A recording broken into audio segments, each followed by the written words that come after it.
あ、こんにちは。こんにちは。今日もはんなりされてますね。ありがとうございます。何飲んでらっしゃるんですか？これは私の地元京都の宇治茶です。わあ、美味しそう、素敵。お茶毎日飲んでらっしゃるんですか？はい、毎日飲んでます。私、はんなりが人生のテーマなんですよ。はんなりってすごい奥が深いんです。ぜひ皆さんにもはんなりお伝えしたいと思います。いやー、もう梅本さんみたいになれるんだったらはんなりのこともっと知りたい。はい、任せてや。ほな、よろしゅう。レッツ美魔女。皆さん改めまして、私は第9回国民的美魔女コンテストグランプリはんなり美魔女梅本理恵54カラットです。今日は私のはんなり美容について皆さんにお話ししたいと思います。そもそも私がはんなりという言葉に出会ったのは30カラットぐらいの時なんですけども、その頃息子がねまだ小さい2ヶ月の時に住み慣れた京都から横浜に主人の転勤でお引越しすることになったんですね。そのお引越し先で私が不安を抱えていたからかわかんないんですが、息子がすごく毎日泣いてしまっていたんですよね。そんな中で抱っこをしてる時間がすごく長くて、しかも息子はママしかダメだっていうことで私が抱っこしないとダメだったんですよ。でそのためになんか手首が腱鞘炎になっちゃったし、筋肉もすごい隆々ついてしまって大変だったんですね。あとはオール母乳で育てないといけなかったんで、夜中もずっと私が起きて息子に栄養を与えるという生活をしていて、結構私その中でパニクってしまって、でそんな中で私がテレビかなんかをぼーっと見てた時にはんなりという言葉が出てきて、それまで京都に住んでいたのではんなりっていう文字も見たことあったし、はんなりっていうのも聞いたこともあったんですけど、意味まで調べたことがなかったんですよ。そこで初めてそのはんなりの意味を調べてみたんですね。皆さん結構おっとりとかゆったりするとかっていう意味で結構認識されてるかなと思うんですが、私その時辞書を調べてみたら、上品で明るくてパッと華やか、そして年相応の教養があって、しかも周りの人に優しくて温かい、そんな影響を与えるような人だというふうに出てきたんですね。その理由を知った時に、なんて素敵な言葉なんだろうって、私その日からはんなりな女性になるって決めたんですよ。はい、そこから私のはんなり人生がスタートしました。ではまずその1、もうほんとこれは基本なんですけど、笑顔を作って必ず口角を上げるようにするということです。この口角を上げるっていうところにだけイメージを置くのではなくて、私はこの頬の位置を高く持ち上げるっていうイメージで笑顔を作っています。その中でやっぱり私を支えてくれているのはピンクのチークになります。今一番気に入っているのがこのディオールのロージーローザ001番、こんなお色味、綺麗なお色味です。でこれをどういう風にほっぺたに入れるかというと、なるべくねこのブラシでささっと取ってこう丸くイメージしながらのせていく。ちょっと楕円形にした方が最近はねちょっとしっくりくるかなと思って楕円形にもしています。はい、あとはリップです。リップのお色味も優しくて華やかなお色味を選ぶようにしています。ちょっとね深いお色味もすごく好きなんですけど、どちらかというと人と会う時はパッと華やかなお色味の方にしています。口角を上げるというか、頬をリフトアップさせるそうですね。ということですね。はい。そしてチークとリップではんなりカラーそうです。を選ぶということですね。はい、そうです。お洋服に関してはどうですか？私ピンクが大好きなんですよね。だから基本的に今日もそうなんですけど、ピンクがどこかに入っているコーディネートを組むようにしています。これね、このちっちゃいお花がついてるのがすごく気に入って、あとなんかこの質感ですよね。ちょっとラメが縫い込まれてるのでちょっとキラキラっとする感じもすごく気に入ってます。年齢はねそんなに考えたくないんですけど、多少は考えないとダメなので、私はまず好きから入ります。でその後に自分に似合うかどうかで、そこに今の自分をプラスしていろいろ加味しながらお洋服を選んでます。でまず息子にチェックをしてもらうようにしています。息子もファッション大好きなんですよ。すごく心強い存在なんですけど、いつも無理やりどうママ可愛いって聞いたらすごく面倒くさそうに可愛い大丈夫って言われるんですけど、それは OK の意味なので、じゃあこれを基準にしてこれは大丈夫なんだなとかっていうのを自分で思って堂々と着ています。とはいえいくら流行であってもこういうファッションはやらないというポイントありますか？そうですね、もう私ミニスカートがすっごい大好きだったんですよ。本当に若い頃ミニばっかり履いていて、足をすごい出したいタイプだったんですけど、ミニスカートはね少し今控えてます。なんでかっていうと、今ってなんか流行がミニスカートに結構ソックス合わせたりサンダル合わせたりっていうのがあるので、なんか私たちの若い頃ってブーツ、ロングブーツで合わせてたじゃないですか。であの感じだといけそうなんですけど、ちょっとソックスね合わすっていうのがちょっと私には違和感があるのかなと思って、今はミニスカートはちょっと履かないようにしています。ではここではんなり美容その2です。自分自身を知り尽くす。これがすごく基盤になるし大事なことだと思っています。私カラー診断3回行ったんですけど、それが一つがね、ちょっとネイルのお勉強をしてたことがあって、そこの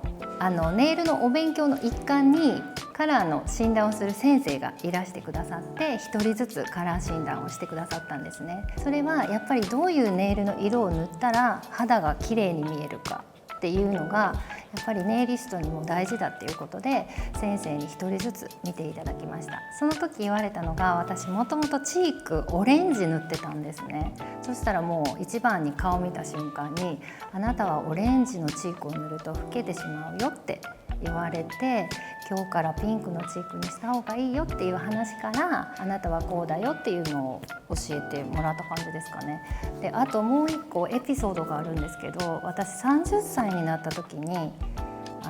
もうピンクは着れないと思ったことがあったんですよ。でその時に何をしたかっていうと、髪の毛も黒にしてモノトーンばっかり着るようにしてたんですね。そしたら行く場所友達に「今日疲れてる?」とか「しんどいん?」って聞かれるようになって、なんか私この色合ってないんかなってその時に思ったので、そういうことを結構先生に相談しました。そしたらその時もバッサリ「あなたモノトーン似合いません」って言われたんですよ。それなんでもピンクは着れないって思い込んじゃったんですか？30の時にすごく周りもすごく大人になったっていうイメージがみんなの中にあって、やっぱりずっと好きだったのでピンクを身につけるんですけど、もうやっぱり年齢的にピンクやめた方がいいよって言われることが多くなってしまったんですね。なのでプロの方に一回見てもらいたいなっていうふうに思ったのがきっかけでした。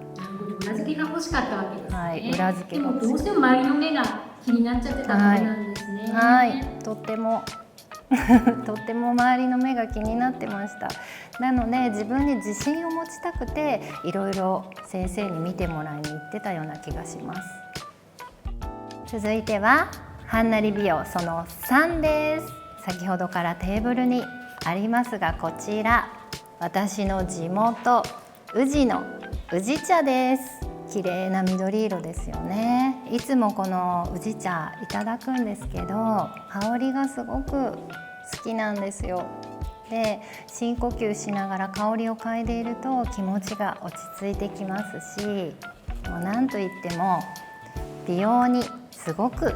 い飲み物ですよね。健康にもいいんですけど、ビタミン C とかカテキンがたっぷり含まれているので、抗酸化作用があったり脂肪燃焼作用もあったり、ビタミン C が豊富なので美白効果もあったりして、すごい美容にもいいし健康にもいいんですよ。で、京都にね帰省するたんびに私中村藤吉本店に行って、今もうめちゃくちゃ自分の中で大好きなキューブ茶っていうのがあるんですけど、ティーバッグ3パックずつぐらい入ってるんですね。こんな感じで入っているので、私はちょっと多めに 300cc ぐらいで出しているんですけど、お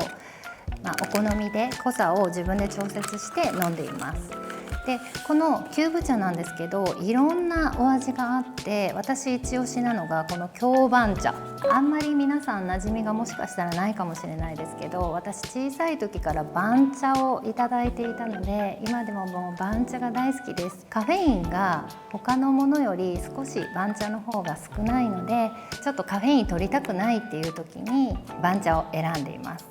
1日何杯ぐらい飲まれるんですか？そんなガブガブ飲むっていうよりは、1日だいたいティーバッグ1つぐらい飲むようにしています。飲むようにしてるっていうか、もう本当に好きなので、この選べる楽しさもあるので、今日はこの気分かなっていうので選んで飲んでいます。はんなり美容最後その4です。私は肌をパーッと華やかなはんなり肌に仕上げています。そのためにここに6つあるんですけど、下地を使い分けています。今は6つなんですけど、その時によっていろいろ違うんですが、この中で今日の朝顔を見た時にどれが足りないかな、どれを足せば自分の肌が格上げされるかなっていうのを考えて、だいたい3つぐらい使って毎日レイヤードしています。3つも使ってらっしゃるんですね。そう、3つ使ってます。それ選ぶのも楽しいんですけど、本当にそうやってレイヤードしていく十二単のようですよね。バーッとレイヤードしていくことで奥行きのあるパッと華やかな肌が作れるんじゃないかなと思っています。ではね、朝起きてちょっとくすんでるなの日の3ついきますね。まずポール&ジョーです。ちょっとね黄色みがあるんですけど、私の肌に塗るとピンク肌に仕上げてくれます。でその上にレイヤードしますよ、ジル・スチュワート。こちらは少しラメが入っているのでツヤアップにつながります。そしていつも活躍するリリー・ミューなんですけど、こちらねシルクブルーという色なんですね。でブルーを私の肌にのせると一気にピンクみが上がって生命力が高まってくるので、そのくすんだ日は今言った3つを使っています。そしてそうだな、今日はトーンアップしたいぞっていう日は、まず一番初めにこちらのクレドポーポーってまず仕込みますね。そこにレイヤードしますよ。その次このティルティルです。こちらベージュ色なのでお肌の均一化が図れるんですよね。なので目の下のところのねエイジングサインを少し和らげてくれます。そしてその後にちょっと紫外線が強いかなっていう感じで、こちらねすごいんですよ。 SPF50 プラス PA4 プラスなので、こちらをまた紫外線に向けて仕込んだりします。下地を毎日3つそうですずつ使ってらっしゃるんですね。そのレイヤードがすごい楽しくて、もうその下地の段階で肌のトーンがもう全然変わってくるんですよね。それが楽しくて、もう買い集めちゃってます。でもそれだけじゃなくて、本当にお肌そのものもお綺麗ですけれども、美容医療とかってやられてるんですか？はい、美容医療は私年齢を重ねていく時にあまり抗うというより受け入れる方がすごく自分には合っているんですね。なのでそんなに一生懸命やってるわけではないんですけど、やっぱりパーッと華やいだはんなり肌にはお顔がしぼんだ状態、元気がない状態っていうのは良くないのかなと思って、眉間にボトックス、あとはお肌にはパーンと張りが出る水光注射とか、あとちょっとここにある肝斑に微光トーニングとかをやっています。で、私はいつも横浜にあるアンデュスキンケアクリニックの山崎先生にお願いして、まず相談させていただいて、山崎先生がおすすめしてくださる美容医療をやっています。タイムレスビューティー。私のはんなり美容いかがでしたでしょうか。私ははんなりという言葉に出会って60歳になった時にはんなりな人やなって言われるのを目標に、そしてはんなりな女性になれるように日々試行錯誤しながら頑張っています。で、自分の好きに似合うと、それと今の自分をプラスして楽しんで美容をしていきたいなと思っています。どう頑張ってもしっくりいかない日もあるけど、ハマった時すごくワクワクするじゃないですか。それを笑顔に変えて、周りの人もハッピーな気持ちになっていただけたらすごく嬉しいなと思います。皆さんも自分に似合う自分の好きを見つけて、これから一緒に楽しんで美容を行っていきましょう。この動画がいいと思った方は美魔女スタイルのチャンネル登録、いいねボタン、コメントもよろしくお願いします。